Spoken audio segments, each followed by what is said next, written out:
রাতেই প্রধানমন্ত্রী হয়ে দেশে ফিরতেছেন শেখ হাসিনা। এইদিকে ডক্টর ইউনূসকে 24 ঘন্টার আলটিমেটাম দিল সেনাপ্রধান। বিস্তারিত রয়েছে ভিডিওতে, আপনারা দেখতে থাকুন। নিজের 600 কোটি টাকা প্লাস যে ট্যাক্স ছিল সেটা কিন্তু ডক্টর ইউনূস ঠিকই মাফ করিয়ে নিয়েছেন, কিন্তু জনগণের কাঁধে নতুন করে তিনি করের বোঝা চাপিয়ে দিচ্ছেন। এই কেমন সরকার প্রধান?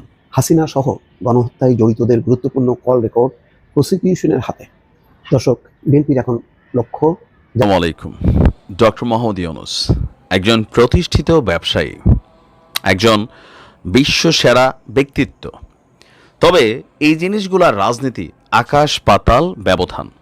কেউ কেউ বলছেন যে এই সরকারে আসার পরে বা শেখ হাসিনার সরকার পতনের পর সবচেয়ে বেশি লাভ হয়েছে ডক্টর মোহাম্মদ ইউনূস এবং তার প্রতিষ্ঠানের।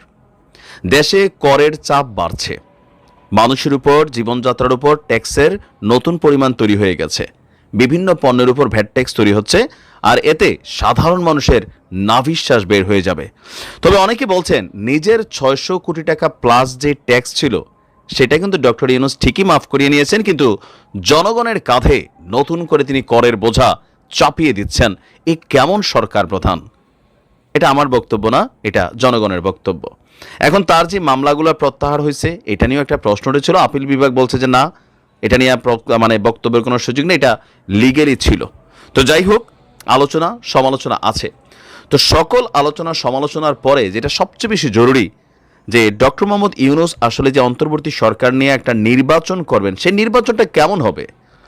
এখন আমরা যতদূর দেখি, যেই দলটা ভারী, যারা রাজপথে নামা যায়, তিনি তাদেরকে ব্যালেন্স করার জন্য অনেক সময় সিদ্ধান্ত নেন, আবার পরবর্তী সময় সেই সিদ্ধান্ত থেকে তার সরকার সরেও আসে, যেমন ঘোষণাপত্র। এবার তিনি বলছেন যে দেশের ইতিহাসের একটা রেকর্ড তিনি ভাঙবেন। তো কি রেকর্ড ভাঙবেন?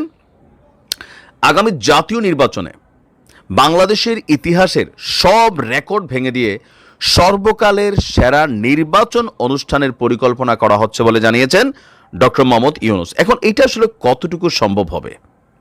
এই মুহূর্তে মাঠে সেনাবাহিনী ম্যাজিস্ট্রেসি পাওয়ার নিয়ে আছে, পুলিশ আছে, র্যাব আছে, বিজিবি আছে, বিডিআর আছে, আনসার আছে, কিন্তু দেশের আইন শৃঙ্খলা পরিস্থিতি যতটুকু ঘোলাটে অবস্থানে আছে, এরকম একটা পরিস্থিতির মধ্যে আগামী 6 মাস পরে বা 1 বছর পরে দেশের ইতিহাসের সর্বসেরা নির্বাচন তিনি করতে পারবেন?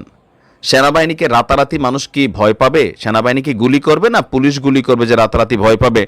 নির্বাচনে ভোট কেন্দ্র দখল হবে না, এটা কিভাবে আপনি ভাবতে পারেন?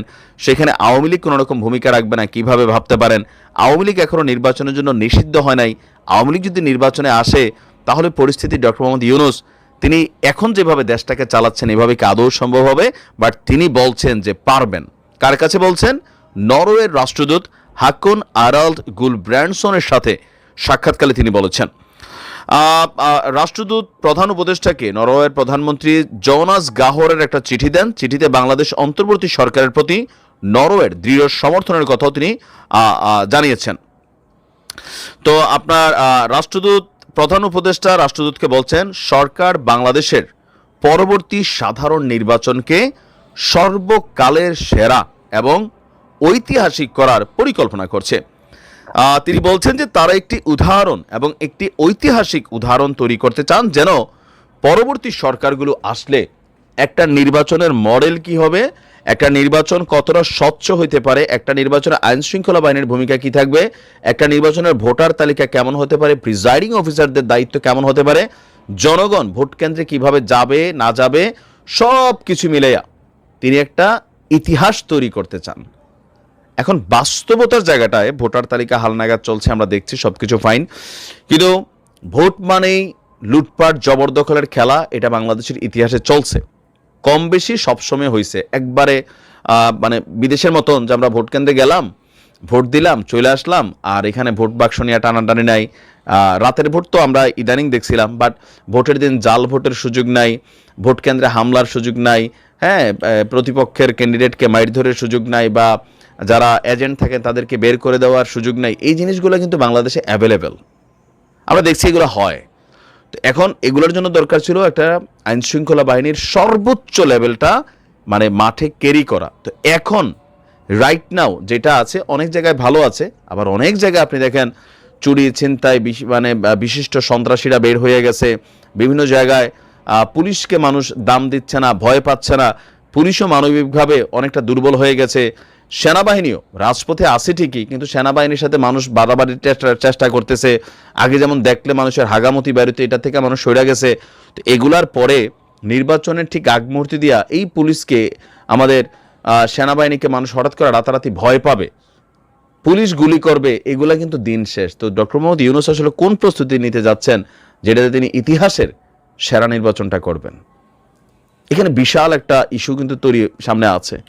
তারপরে নিশ্চয়ই তেনার এবং তার উপদেষ্টাদের মেটিকুলাস প্ল্যান আছে। আমরা আশা করি একটা ইতিহাসের সেরা রেকর্ডই নির্বাচন চাই, যে বাংলাদেশের নির্বাচন হলো একটা মানুষ মায়ের খেলো না, একটা ফুলের টোকা পড়লো না, একটা লাশ পড়লো না, এরকম একটা নির্বাচন আমরাও চাই, সুষ্ঠু ভোট চাই। দর্শক, খুবই গুরুত্বপূর্ণ একটি খবর।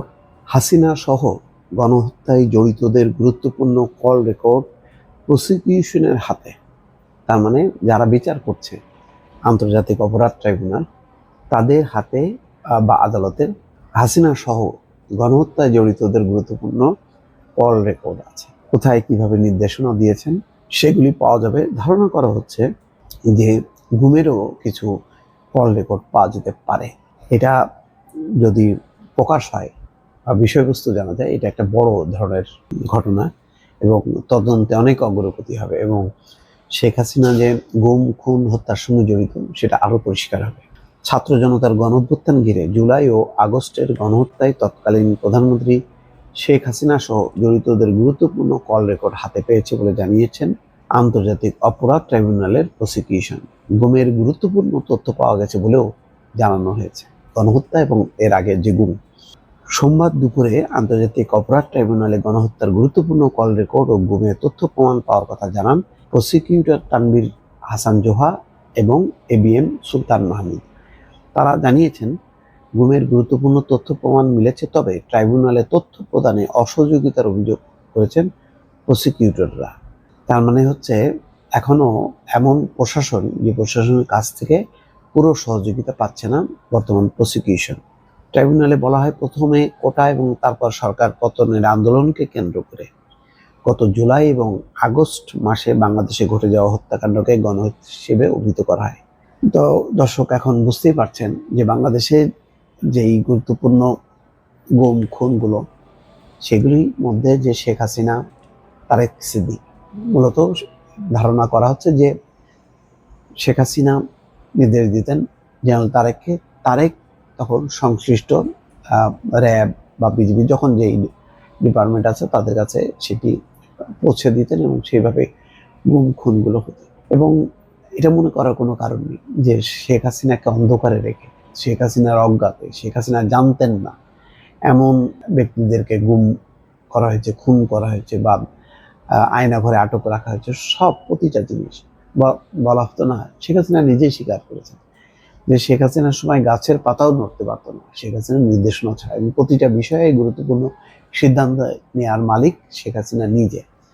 ফলে শেখ হাসিনার জ্ঞাতসারেই সমস্ত ঘটনা ঘটেছে গত 15 বছরে গুম খুন, এবং সেগুলি চেইনটা এখন বের হবে আস্তে আস্তে, যে কার মাধ্যমে কিভাবে তিনি এটি বাস্তবায়ন করেছেন। এবং সেই ক্ষেত্রে এই যে কল রেকর্ড, সেই কল রেকর্ডটা একটা গুরুত্বপূর্ণ উপাদান হিসেবে চিহ্নিত হচ্ছে।